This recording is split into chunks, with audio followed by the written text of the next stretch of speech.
Sobat Investasi, balik lagi di podcast BPI UPR, podcast yang ngebahas seputar pasar modal bersama aku Jessica Ekarstia dan aku Aulia Presiza.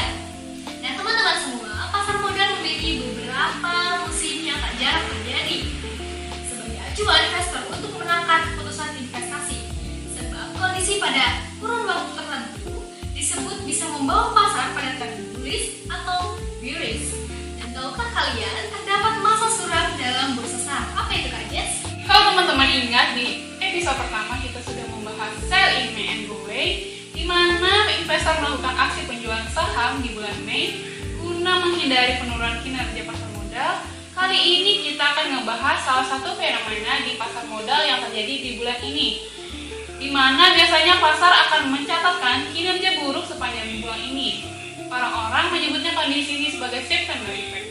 Dan sama seperti halnya sell in May and go away, September Effect ini tidak hanya didasarkan pada analisis fundamental perusahaan maupun analisis teknikal yang berbasis pada pola harga saham di masa lalu, namun pada aspek musiman atau seasonal strategi. Tapi kalian udah tahu belum apa itu September Effect? Apa itu Kak Jess? Jadi, September Effect merupakan kecenderungan turunnya rata-rata harga saham yang terjadi di bulan September hingga akhir Oktober, bahkan bisa terjadi hingga akhir November. Dan bayang-bayang September Effect ini mulai terasa dalam dinamika indeks harga saham gabungan atau IHSG di Indonesia. Pengertian fenomena ini adalah tren melemahnya saham-saham di IHSG. Dan September Effect ini tidak hanya terjadi di Indonesia ya, karena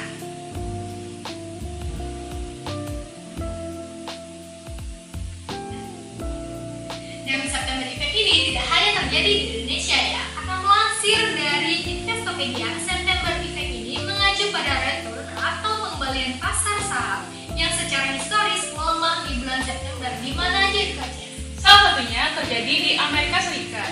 Para investor mengunci keuntungan serta kerugian pajak sebelum akhir tahun, sekembalinya mereka dari musim panas.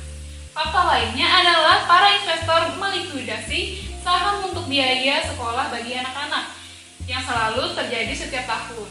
Oleh karena itu, September Effect dianggap sebagai kekhasan yang berulang setiap tahun, bukan karena fenomena yang terjadi secara tiba-tiba. Dan dari penjelasan tersebut, beberapa analis menganggap bahwa efek negatif pada pasar disebabkan oleh bias perilaku musiman karena investor mengubah portofolio mereka pada akhir musim panas, kemudian mencairkannya. Alasan lain bisa jadi karena sebagian pemilik reksadana menguangkannya ke pemilikan mereka untuk memanen kerugian pajak. Nah, jadi salah satu periodenya terjadi di bulan ini nih guys, di bulan September, di mana biasanya pasar akan mencatatkan kinerja buruk sepanjang bulan ini. Orang-orang menyebut kondisi ini sebagai September Effect. Dan sejak 1928 hingga 2021, S&P 500 Index rata-rata mengalami penurunan 1% selama September, meski angka ini bukan yang paling buruk selama 1 tahun. Dan September Effect ini bisa kita simpulkan bahwasanya merupakan penyimpangan atau keanehan pasar yang tidak terkait dengan peristiwa atau berita pasar tertentu. Namun dalam beberapa tahun terakhir, efeknya telah hilang selama 25 tahun terakhir.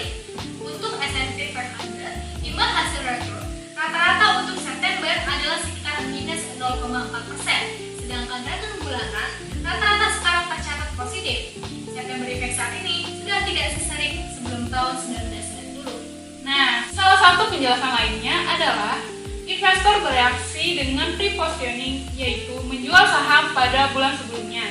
September Effect tidak terbatas pada saham AS saja, tetapi juga bisa terjadi pada pasar saham banyak negara. Teori khusus lainnya menunjukkan fakta bulan-bulan musim panas biasanya memiliki volume perdagangan yang ringan karena sejumlah besar investor biasanya mengambil waktu liburan dan menahan diri untuk tidak secara aktif memperdagangkan portofolio mereka. Dan begitu musim gugur dimulai dan para investor yang berlibur ini kembali bekerja, mereka keluar dari posisi yang telah mereka rencanakan untuk dijual. Ketika ini terjadi, pasar mengalami peningkatan tekanan jual mengakibatkan penurunan secara keseluruhan.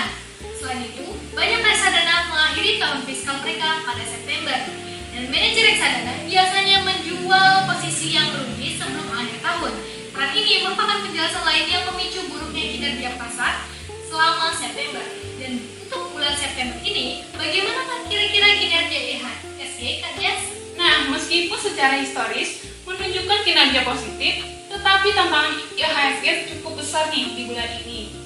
Ada beberapa tantangan utama di bulan September ini, yaitu diantaranya Bank Sentral AS akan kembali mengadakan rapat untuk memutuskan kebijakan moneternya.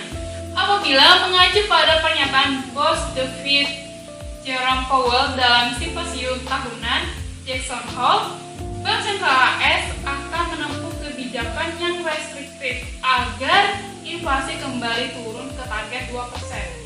Tantangan lainnya yakni terkait dengan kenaikan harga BBM. Tapi teman-teman semua, kalian gak perlu takut terkait September Effect ini. Karena bahkan jika September Effect ini nyata, itu bukan sesuatu yang perlu kalian takutkan.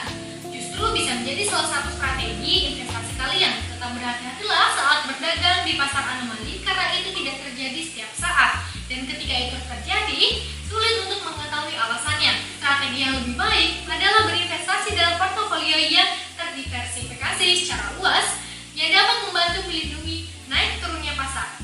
Membeli dan menjual saham harus didasarkan pada tujuan keuangan, toleransi resiko, dan cakrawala investasi, bukan sentimen atau anomali statistik.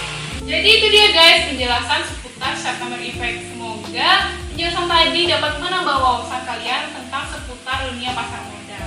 Kami pamit undur diri. Sampai jumpa.